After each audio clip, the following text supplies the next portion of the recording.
সেটাতে আমি দেখেছি না, সাধারণ গরিব মানুষ যারা খেটে খাওয়া মানুষ, গরিব মানুষ, তারা কিন্তু ইভেন যারা ট্রাইবাল যারা, তারা তো বটেই, তারা খুব পরিবেশের ক্ষতি করে না, কারণ তাদের ক্ষমতাই নেই পরিবেশের ওই ক্ষতি করার।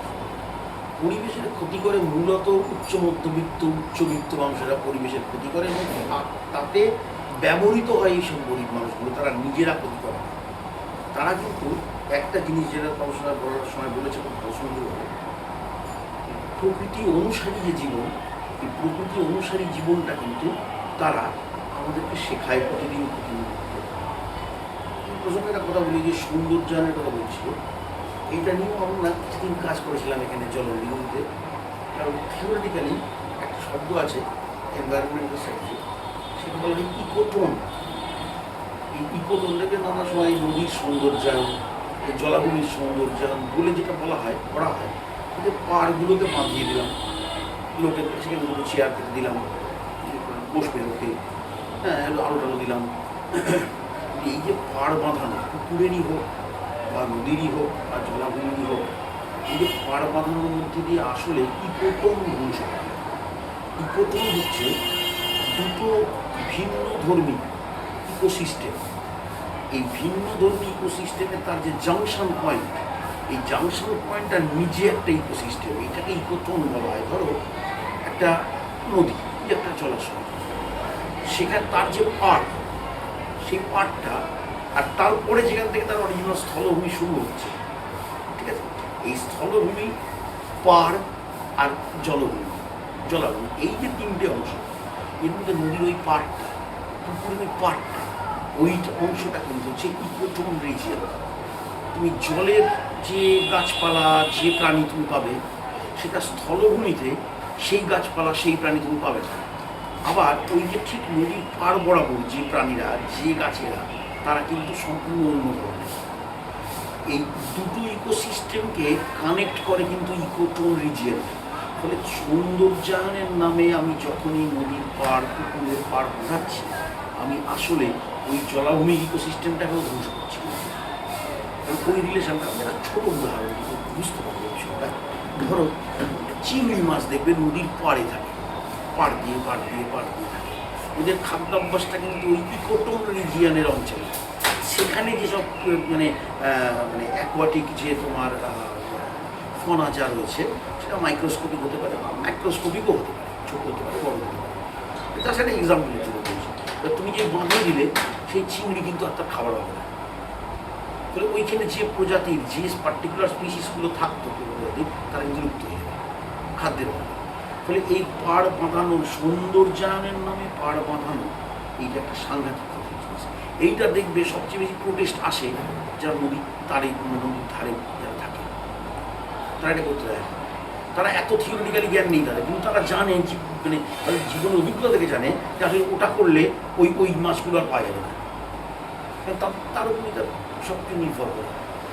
আর একটা হচ্ছে যে গ্রিন হাউস এফেক্ট, যে লোকে প্রতিদিন প্রতি মুহূর্তে ভয়ঙ্কর গরম বেড়ে চলেছে। এই গ্রিন হাউস এফেক্ট কিন্তু একটা ভয়াবহ। এটা ঠেকানো, এই এত জলবায়ু সম্মেলন হলো, তার মধ্যে শেষ যতগুলো হয়েছে, তার মধ্যে সবকটাতেই মূল বিষয় ছিল কার্বন এমিশন। আমি কার্বন কত এমিট করছি। তুমি খেয়াল করে দেখো, যে জিনিসটা করা হচ্ছে সেটা হচ্ছে এই যে হাইওয়ে তৈরি হচ্ছে, সেগুলো হচ্ছে। আর পরিবহন সংক্রান্ত যে বিষয়টা, ট্রান্সপোর্টেশন, সেখানে বিজ্ঞানীরা বলছেন যে আপনাকে যদি কিছুটা হলেও সাস্টেনেবল ডেভেলপমেন্টের দিকে এগোতে হয়, সাস্টেনেবল ডেভেলপমেন্ট, সেখানে আপনাকে করতে হবে কি, করতে হবে এই পাবলিক ভেহিকলস বাড়ানো, পাবলিক ট্রান্সপোর্ট। আর একটা বাসে 40টা লোক থাকে, তাহলে 40টা লোকের যদি এমন হয়, যে ইকোনমিক কন্ডিশনটা এমন দাঁড়ালো যে বাস ক্রমশ কমে ওই 40টা লোকের মধ্যে 20টা লোক তারা এমন সচ্ছল হয়ে পড়ে তারা গাড়ি কেনার জায়গায় চলে গেল, তাহলে আমার কিন্তু 20টা গাড়ি বিক্রি হলো, গাড়ি কোম্পানি লাভবান হলো। তাহলে 20টা গাড়ি কিন্তু এখন নতুনভাবে তারা কার্বন এমিশন করবে, তারা কিন্তু এবার ওই গ্রিন হাউস এফেক্টটা তৈরি করবে। এটা কিন্তু একটা ভয়াবহ ব্যাপার। আর গ্রিন হাউস এফেক্টের ফলে তোমার এই যে টোটাল এনভায়রনমেন্টের টেম্পারেচার, নর্মাল টেম্পারেচার যে বাড়ছে, এই টেম্পারেচার বাড়ার ফলে মানে গাছপালা তার সঙ্গে কমে যাওয়ার ফলে কার্বনটা তো নেওয়ার মতো আর কেউ নেই, গাছ নেই, তো গাছ তো কার্বনটা নেয়, ফটোসিনথেসিসের মূল কাজ। হ্যাঁ, আর অক্সিজেনটা সে ছাড়ে, যার ফলে গোটা পৃথিবী বেঁচে আছে, মানে বাকি প্রাণীরা বেঁচে আছে, ইভেন গাছ নিজেও বেঁচে আছে। এই কাজটাই তো বন্ধ হয়ে যাচ্ছে। ফলে কার্বনের পরিমাণ, কার্বন ডাইঅক্সাইড এবং কার্বন মনোক্সাইডটা বাড়তে বাড়তে এমন একটা জায়গায় যাচ্ছে যে আজকে গোটা পৃথিবী কিন্তু সবচেয়ে বড় সমস্যার মধ্যে পড়েছে এইটা।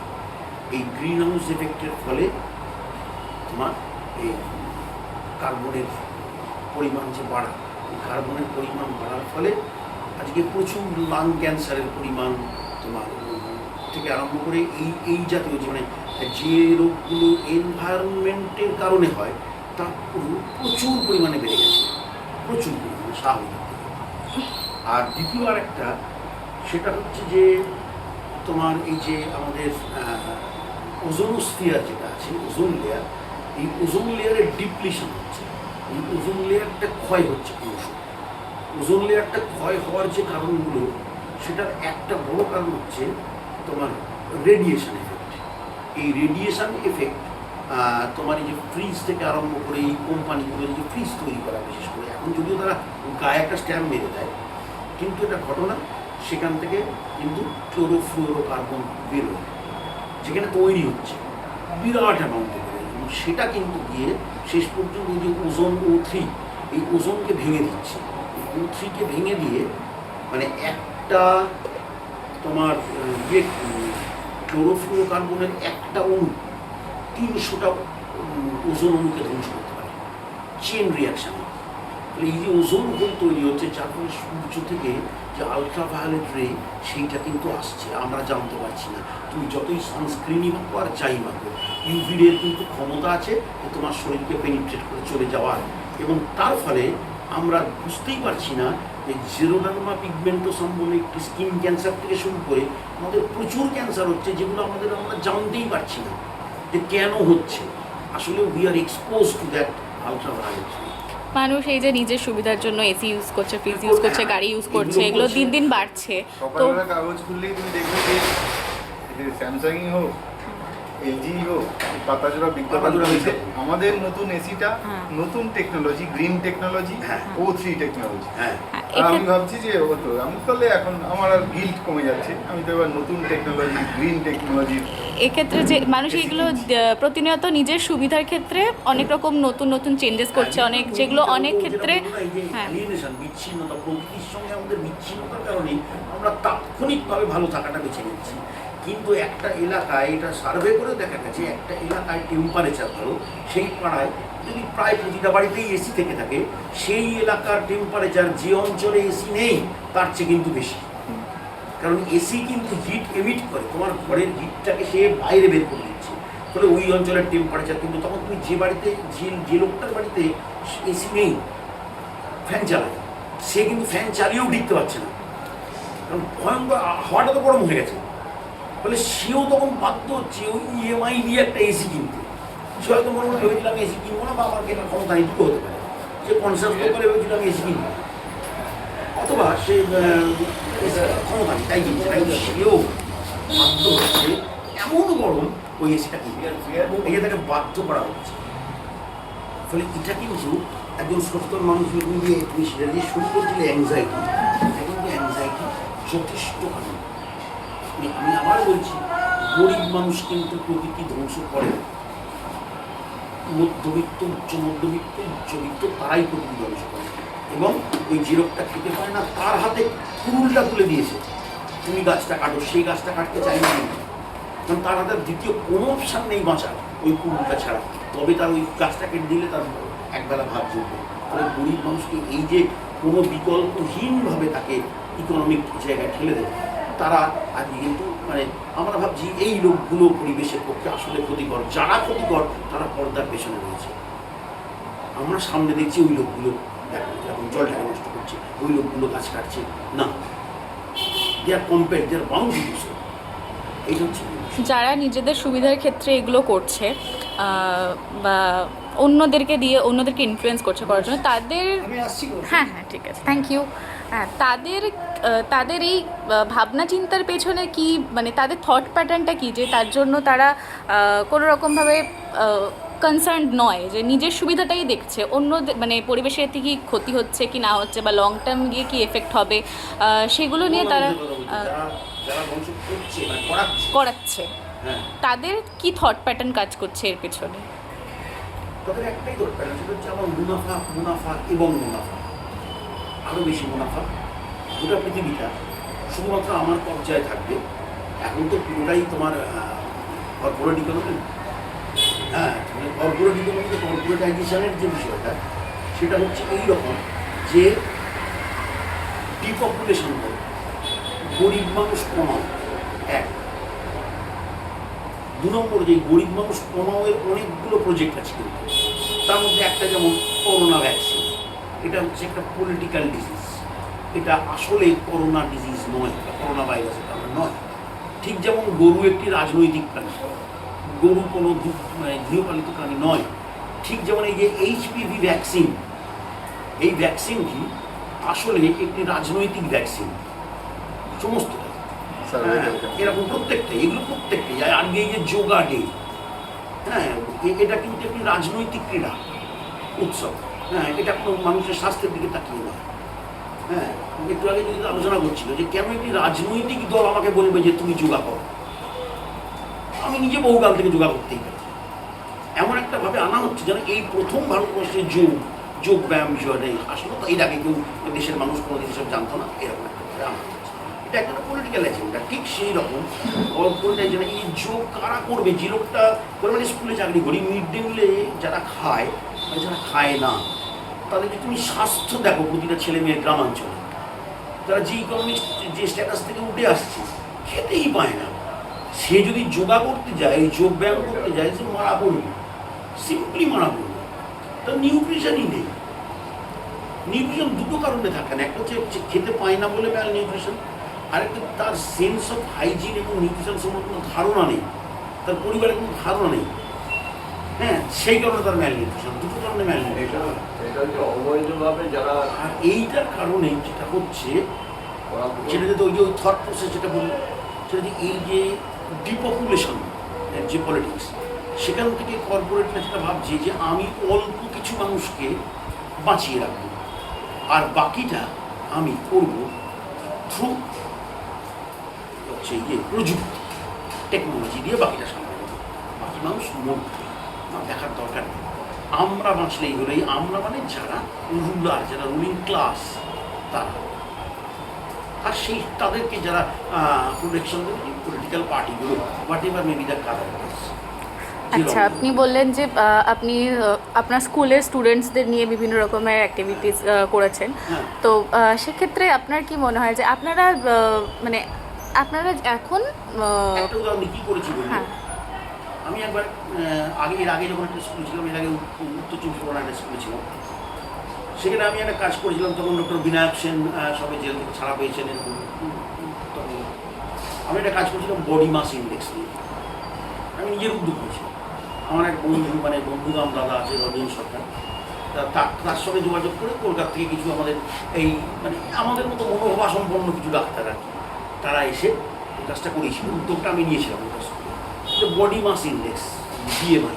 এই বিএমআই যে কিন্তু নিউট্রিশন, মানে ম্যাল নিউট্রিশনে ভুগছে কে আর ম্যাল নিউট্রিশনে ভুগছে কে নয়, এটা হিসেব করা হয়।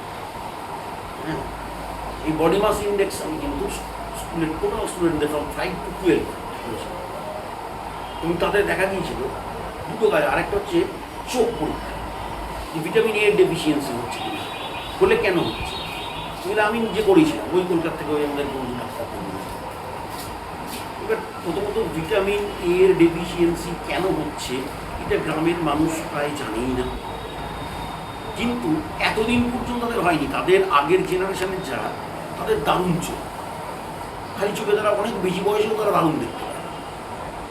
কিন্তু যে খাবারগুলো তাদের কাছে অ্যাভেলেবেল ছিল, এই যে দেশীয় খাবার, সেইটা তার কাছ থেকে, তাদের পরের জেনারেশনের কাছ থেকে অংশ কেড়ে নেওয়া হচ্ছে।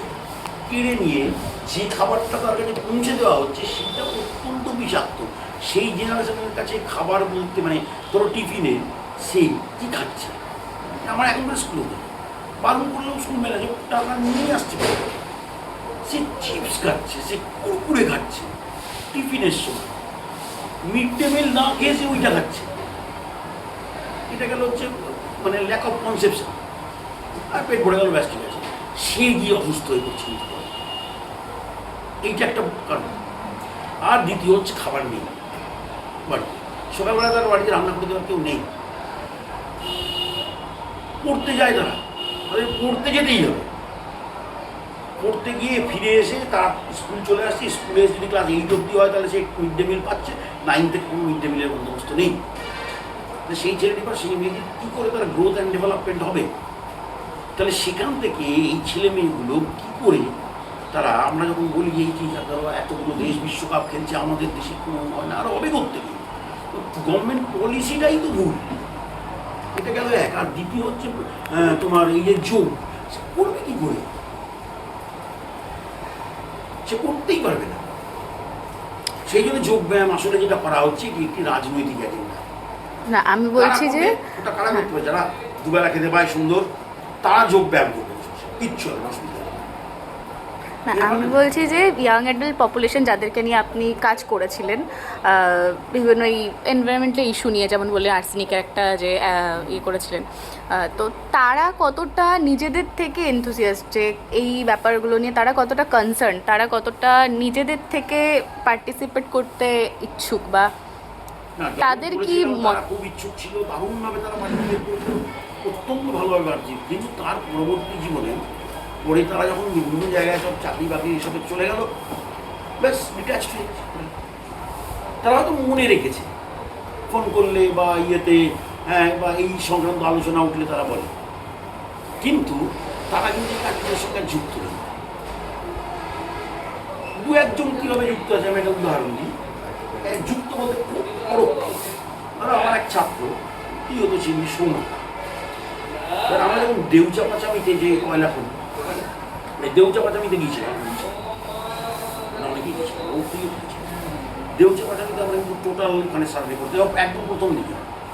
এই দেউচাপাচামিতে যাওয়ার সময় হ্যাঁ আমার ওই ছাত্রটির সৌম্য, ও geological survey of India scientist, ওদের টিম প্রথম ওইখানে যে কয়লা আছে সেই বিষয়টা কিন্তু ওরা প্রথম এক্সপ্লোর করে জানা।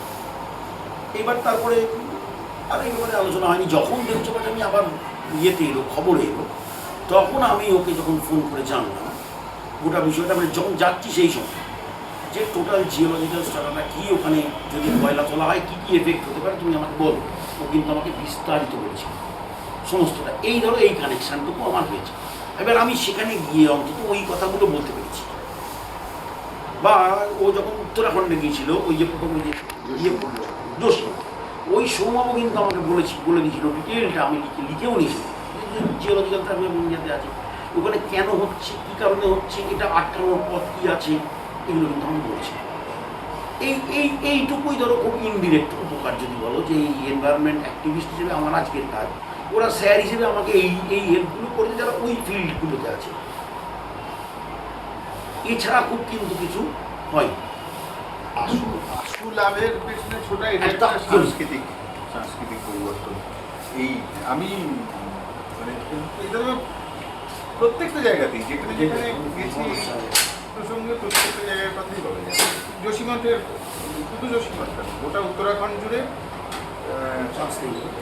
4 ধাম সড়ক যোজনা প্রকল্প, 4টে যে বিখ্যাত তীর্থ, সেখানে রাস্তা দিয়ে সহজে পৌঁছানোর জন্য রাস্তা চওড়া করা হচ্ছে। তো ওখানকার স্থানীয় মানুষ পরিষ্কার বুঝতে পারছে যে এই রাস্তার প্রত্যেক দিন বুঝতে পারছে, মানে টের পাচ্ছে, প্রত্যেক দিন এই রাস্তা তৈরি করার জন্য পাহাড় আরও ধসপ্রবণ হচ্ছে, নানা রকম বিপর্যয় প্রত্যেক দিন বাড়ছে। কিন্তু তারপরেও তারা কোনোভাবে এইটাই কনভিন্সড হচ্ছে, দিয়ে যাও চুক্তিটা কনভিন্স হচ্ছে যে আমাদের উন্নয়ন চাই। উন্নয়ন মানে কি? তাহলে উন্নয়নের একটা মানে তৈরি করা হয়েছে। উন্নয়ন মানে হচ্ছে যে চওড়া রাস্তা, ফ্লাইওভার। আর এটা তো আসল লাভ। আমি 50 বছর বাদে এই পৃথিবীটায় থাকবো না, তখন পৃথিবীটা কী হবে আমি আজকে ভেবেলাম। ঠিক যে যুক্তিটা আমি বসে ভাবি যে ও সারা পৃথিবীতে মুহূর্তে কত বড় বিপর্যয় হচ্ছে, সেখানে আমি একটা এসি লাগালে আর কতটুকু ক্ষতি হবে। ঠিক একই রকমভাবে আমার বাড়ির সামনের রাস্তাটা তো চওড়া হয়ে যাবে, আমি তো কিন্তু সহজে ঋষিকেশ পৌঁছবো। এখন 6 ঘন্টা লাগছে, রাস্তা চওড়া হলে 4 লেন হলে 6 লেন হলে 2 ঘন্টায় পৌঁছবো। ঠিক একই রকমভাবে আমি ফারাক্কার কাছে ফিশারম্যান কমিউনিটির সঙ্গে কাজ করতে গেছি শুশুক নিয়ে, সেখানে গিয়ে দেখেছি খুবই ইন্টারেস্টিং। সেখানে গিয়ে শুনলাম যে একটা নতুন প্র্যাকটিস ওখানে শুরু হয়েছে, যেটা হচ্ছে বীজ দিয়ে মাছ ধরা। এবার যারা প্রাইমারিলি যাদের এখনো পেশা ফিশিং, তাদের দুটো প্রজন্মের সঙ্গে কথা বললাম। অদ্ভুতভাবে বয়স্ক যে প্রজন্ম তারা বলছে যে এই বীজ দিয়ে মাছ ধরাটা কী বলুন তো, বীজ দিয়ে মাছ ধরলে তাড়াতাড়ি অনেকটা মাছ ধরা যায়। বীজ দিয়ে মানে কিছু পেস্টিসাইড বা জাতীয় কিছু ব্যবহার করে জলের মধ্যে পুকলি করে ছড়ায়, আর তাতে করে মাছ এসে ভিড় করে তাড়াতাড়ি মাছ অবশ হয়ে যায়, মাছ তাড়াতাড়ি তোলা যায়। কিন্তু বয়স্ক জেলেরা তারা একটা খুব ইন্টারেস্টিং কথা বললেন যে কিন্তু এটা আমরা কোনো ভাবতে পারিনি আমাদের প্রজন্মে। আমরা ভাবতাম এই নদীতে মাছ ধরবো, আমি মাছ খাবো, কালকে আমার ছেলে মাছ খাবে, পরশু দিন আমার নাতি মাছ খাবে। আমরা দেখতাম নদীটাকে, আমরা আমার নাতি পর্যন্ত দেখতে পেতাম যে ততদিন ধরে আমার আজকে যে আমার নাতিটা মাছ ধরছে বীজ দিয়ে, ওভাবে আজ যতটা পারি আজ রাত্রে মাছ ধরে নিয়ে চলে যাই, কালকে মাছ ধরার কাজ না থাকলে কনস্ট্রাকশন লেবারের কাজ নিয়ে অন্য রাজ্যে চলে যাব। তো অ্যাপারেন্টলি মনে হয় একটা শুকনো পরিসংখ্যান যে প্রচুর ছেলে বোধহয় কাজ না পেয়ে অন্য রাজ্যে চলে যাচ্ছে। প্রচুর নদীয়া মুর্শিদাবাদে একটা বিরাট পরিমাণ পরিযায়ী শ্রমিক আছে। সে তো তাদের মধ্যে একটা বড় অংশ আমাদের নদীর পাড়ে, যার বাবারা মাছ ধরতো, যার দাদু প্রাইমারিলি নদীর ওপরে ডিপেন্ডেন্ট ছিল, তার নদীতে মাছ নেই, নদীর ওপরে কাজ নেই। কিন্তু এই সাথে সাথে ওই বিপদটা যেও তার ওই বিপদটা তৈরি করার মধ্যে ওই যুক্তিটা জড়িয়ে পড়ছে যে আজকে রাত্রে যতটা পারি মাছ ধরে নিই। এই যে প্রকৃতির সঙ্গে সম্পর্ককে জীবনের মধ্যে দীর্ঘস্থায়ীভাবে দেখা, এইটাকে ভেঙে ফেলা যাচ্ছে বলেই এই বিপদটা তৈরি হচ্ছে।